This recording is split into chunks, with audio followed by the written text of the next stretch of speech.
No hemos visto nunca a Ucrania como una víctima, sino como una nación que ha inspirado al mundo, como una nación que está abriendo las puertas a otro futuro del planeta, un futuro lleno de libertad y de democracia. Muchísimas gracias a Ucrania por ser parte de nosotros. Sentimos lo que están viviendo en el cuerpo nuestro. ¡Heroi Slava! Lo que voy a leer es una recopilación de ideas que desde el primer día de la invasión rusa a Ucrania, distintas personas de México, pero también de América Latina y algunas de otros países, fuimos reuniendo, tratando de sintetizar cuál era nuestro sentir ante la invasión. Es un llamado por Ucrania que ha sido firmado ya por varios miles de personas. Primero, ningún país, sociedad, cultura, comunidad debe ser considerado como una zona de seguridad o de influencia por otro. Todos son y deben ser vistos como organismos vivos, autónomos, libres, con múltiples y muy diversas razones de ser, muy propias. El mundo no debe transformarse en el tablero de ajedrez de las superpotencias. Ni China, ni Rusia, ni Estados Unidos, ni Europa, ni Japón, etcétera, deben extralimitarse, por más poder económico, militar, político que hayan acumulado. 2. En estos 67 días de brutal invasión de Rusia a Ucrania, nos ha quedado claro que no se trata de una expedición punitiva o de una invasión convencional. Es otra cosa y algo más.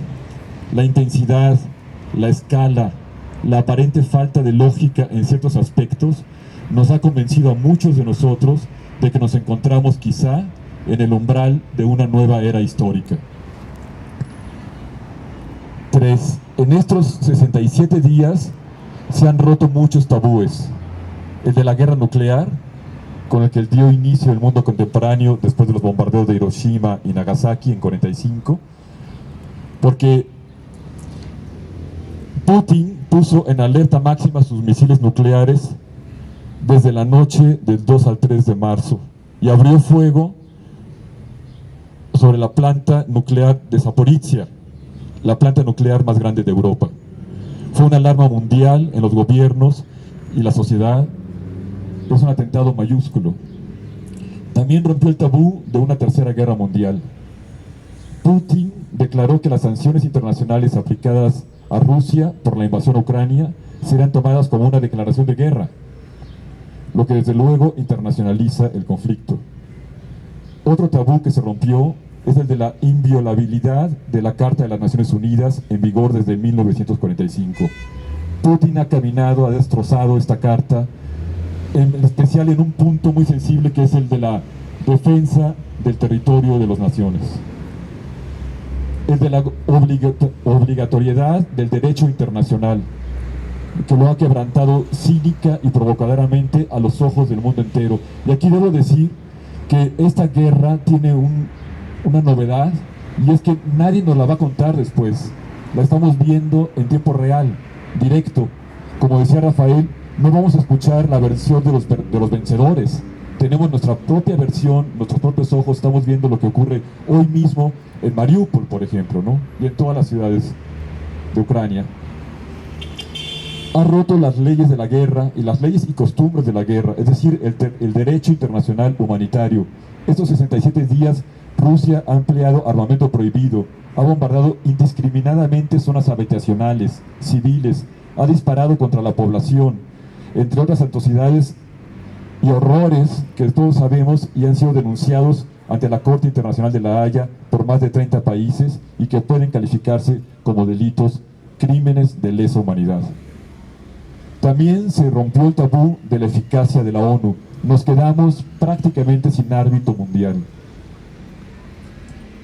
La ONU se ha visto incapaz de detener, de interponerse, de hacer prevaler los principios que le dieron origen, a pesar de que su Asamblea General, cientos de países, hayan votado ya 3 resoluciones de condena a la invasión rusa de Ucrania y de que haya exigido el retiro inmediato y sin condiciones de sus tropas.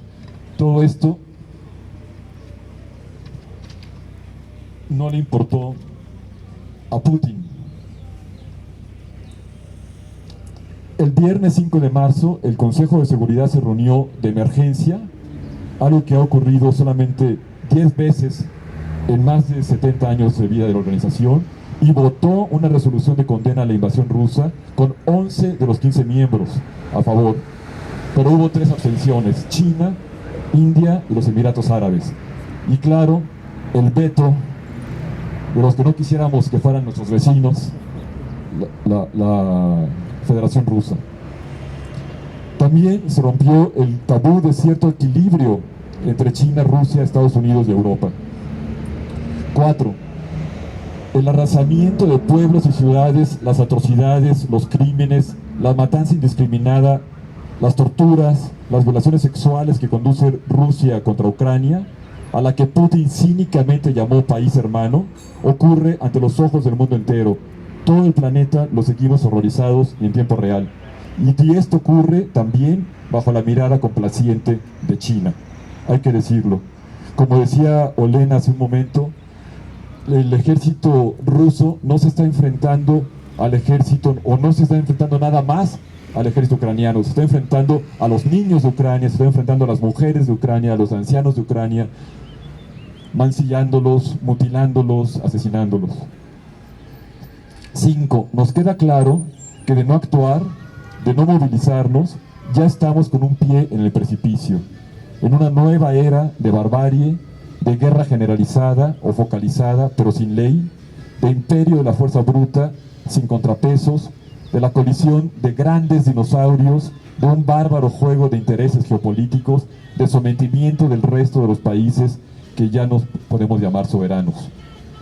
Se dirá que es una fruta que cae de madura, que es algo que ya vimos en Afganistán, en Irak, en Siria, en Georgia, y hace mucho tiempo también lo hemos visto en América Central, en Vietnam. Sí, sin duda son antecedentes y que en su momento nos han movilizado también, pero no queremos ver definitivamente caer esa fruta por tierra. Quizá nos queden unos minutos antes de que el planeta entero se vuelva un campo de batalla, antes de que tengamos que movernos en un campo militar. Y ese futuro es también lo que está en juego ahora en Ucrania. Nada amenazaba a la seguridad nacional de Rusia.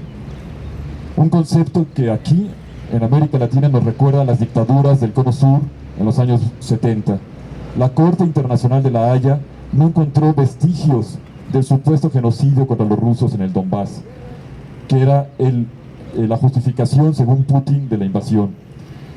Su único desafío de Ucrania fue su apego a la soberanía, a la democracia, a la libertad, a su territorio, conquistados con movilizaciones muy amplias desde 1991, cuando se independizó de la antigua Unión Soviética, en 2004 y 2005, durante la Revolución Naranja, 2013-2014, durante la Revolución de la Dignidad, y desde hace siglos la gran mayoría de los ucranianos siempre ha expresado su rechazo a someterse a Rusia. Quiero decir que aquí en América Latina deberíamos de entender muy bien las razones, los motivos de los ucranianos. Hemos padecido la misma injerencia imperial, la misma voluntad de sometimiento que ellos han padecido, por parte de potencias distintas, pero es la misma defensa de la libertad. Desde muchos horizontes ideológicos, libertarios, zapatistas, por un lado, pasando por socialdemócratas, defensores de derechos humanos, organizaciones católicas y cristianas de muchas iglesias, organizaciones judías y fieles de otras confesiones, incluso partidos y movimientos conservadores o de derecha en el otro extremo, todos han alzado sus voces para detener esta invasión. La movilización contra la invasión de Ucrania está por encima de estas diferencias. Nos resistimos a creer que estemos entrando en una era de barbarie, de oscuridad y de extinción.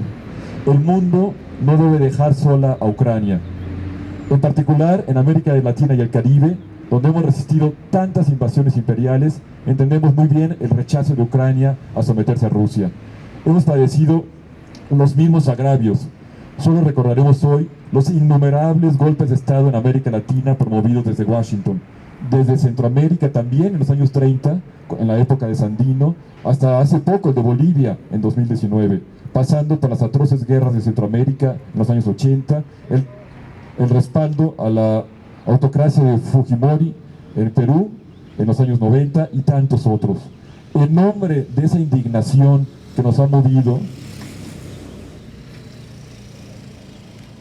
y más aún en nombre de la voluntad de convertir a este planeta en un paraíso, compartido con igualdad, solidaridad, libertad entre nosotros, los seres humanos y todos los seres vivos, hacemos un llamado a que las sociedades civiles y los gobiernos de México, América Latina, el Caribe, hagan todo lo posible para lograr un cese al fuego en Ucrania. Y de aquí entonces, de aquí a ese cese al fuego general, lograr el cese local de hostilidades, el establecimiento de corredores humanitarios seguros, no trampas como lo estamos viendo, el acceso de la ayuda humanitaria a donde más se necesita, el tránsito seguro de civiles y de suministros vitales. B. Lograr un tratado de paz, es el apoyo de la gente, lograr un tratado de paz que asegure la integridad territorial de Ucrania, su soberanía, su seguridad, su democracia y su libertad. C. Mientras tanto, debemos hacer oír nuestra condena a la agresión, nuestra exigencia de paz, no solo en lo privado, sino en el espacio público.